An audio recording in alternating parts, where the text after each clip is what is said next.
Assalamualaikum warahmatullahi wabarakatuh. Perkenalkan, nama saya Netri Nurhidayah dengan NPM 2355201152. Di sini saya akan mempresentasikan hasil proyek mandiri saya di mata kuliah Analisis Jejaring Sosial. Yang pertama di sini saya import datanya dulu terlebih dahulu. Di sini saya sudah menyiapkan data Twitter yang saya ambil dari Kaggle. Sebelumnya data ini sudah saya bersihkan.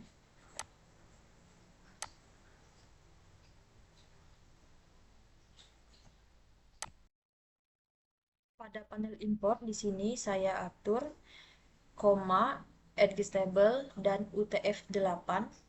Lalu saya next.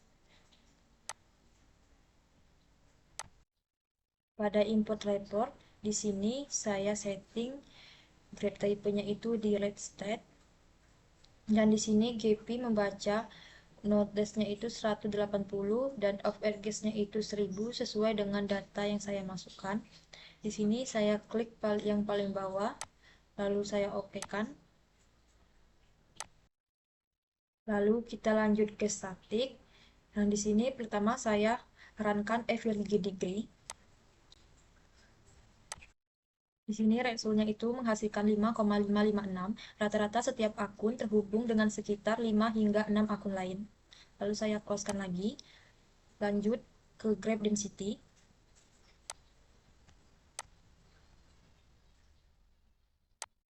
Di sini result menghasilkan nilai 0,031 karena sangat mendeteksi 0. Jaringan ini tergolong sparse network atau renggang. Lalu kita close. Kita lanjut ke network diameter.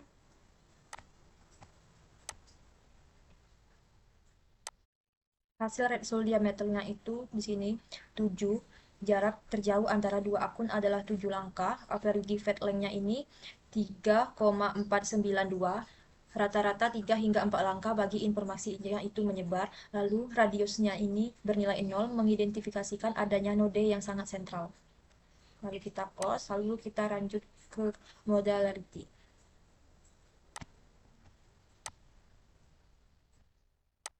Hasil modularity ini sebesar 0,598 di atas ambang 0,50, artinya struktur komunitas sangat kuat. Lalu kita lanjut ke eigenvektor sentralisi.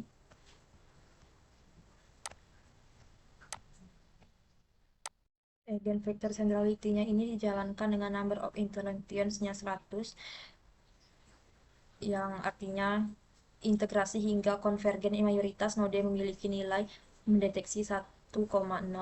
Lalu kita close-kan. Oke, yang terakhir kita klik run pada vagrant.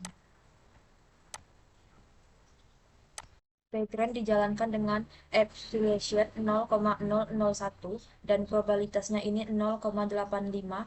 Mayoritas node ini memiliki nilai rendah, hanya segelintir node dengan nilai signifikan lebih tinggi. Lalu kita close. Lalu kita lanjut ke data laboratory. Seluruh hasil matriks ini otomatis tersimpan sebagai kolom baru di data laboratory ketika saya urutkan berdasarkan degree tertinggi, yaitu 31, yang muncul di paling atas.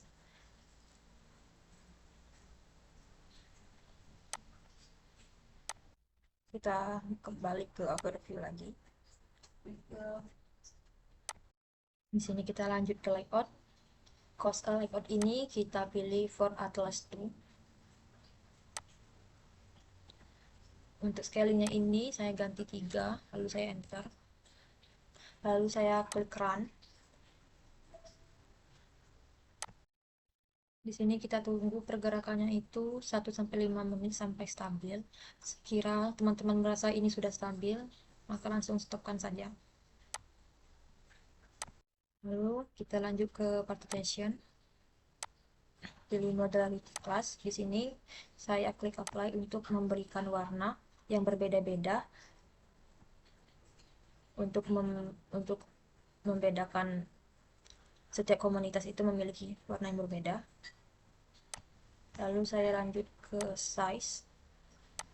Saya pilih modularity kelas 3.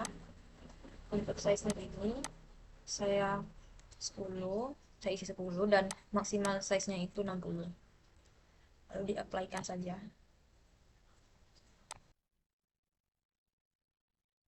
Di sini graf yang terbentuk menampilkan 5 klaster warna yang berbeda sesuai dengan 5 komunitas hasil modularity.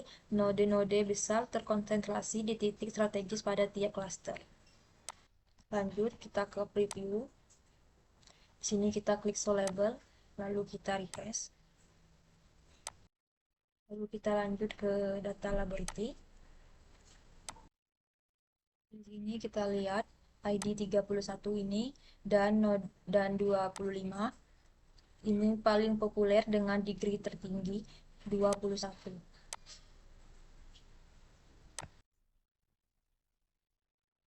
Lalu untuk ID 155 bukan, untuk di sini ID 156 ini menjadi broker informasi dengan witness tertinggi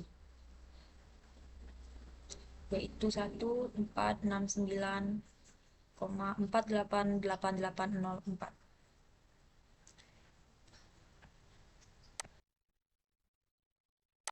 Node 31 ini juga unggul di dua matriks sekaligus dan paling dominan. Sedangkan node 156 tadi itu dan node 46 punya peran spesifik masing-masing.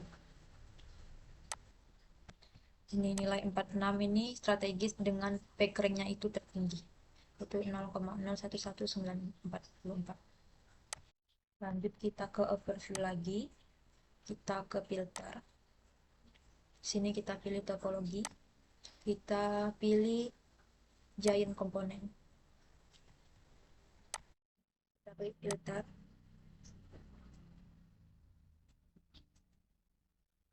Giant komponen ini untuk melihat apakah jaringan didominisasi atau komponen besar. Lalu kita stop.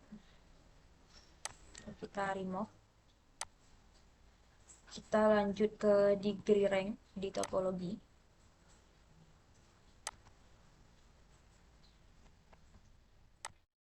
Di sini saya terapkan filternya itu di ambang 10 sampai 21.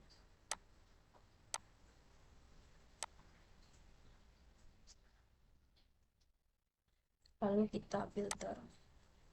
Nah, jaringan ini menyusut dari 180 menjadi 128 node atau 71% dengan 656 edge tersisa atau 65,6%. Mayoritas koneksi ini berasal dari node berdegree menengah ke atas. Lalu kita stop. Lalu kita lanjut ke atribut. Degree rank-nya kita hapus. Kita lanjut ke atribut. Lalu kita pilih vertitation, kita pilih modality class. Di sini teman-teman bisa mencoba 5 filter ini. Di sini saya akan mencoba yang pertama, filter. Jaringan ini menyusut 46 node atau 25,56% dengan 239 edge. Lalu kita lanjut yang kedua.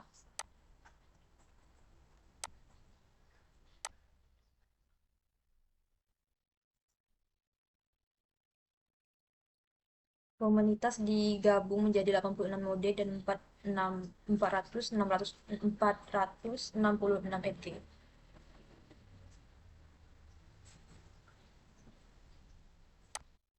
Kita lanjut yang ketiga. Di sini saya mencobanya hanya batas 3 saja.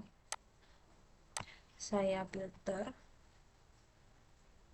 Komunitas ini digabung menjadi 122 node dengan 675 edge. Ini menunjukkan komunitas saling terhubung meski tidak punya identitas klaster yang jelas. Lalu kita lanjut.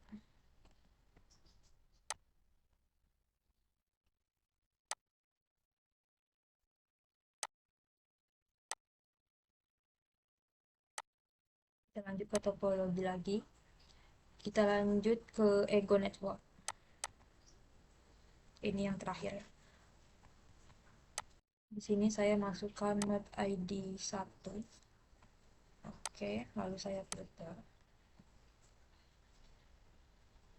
Hasilnya itu kecil berisi 12 node dan 17 edge lingkaran interaksi langsung dari akun tersebut. Sebagai perbandingan ego network dari node ID 2, kita coba. Kita 2. Oke, filter. Menghasilkan 13 node dan 27 edge, sedikit lebih besar daripada yang sebelumnya. Perbandingan antara graf awal yang berisi seluruh 180 node graf, hasil filternya ini menunjukkan struktur jaringan berubah tergantung sudut pandang analisis yang kita gunakan. Jadi untuk yang sebelumnya average degree yang 5,556 tadi itu menunjukkan rata-rata setiap akun itu terhubung dengan sekitar 5 hingga 6 akun lain seperti yang sudah saya jelaskan di sebelumnya. Aktivitas itu interaksi tergolong sedang untuk jaringan berskala 180 akun.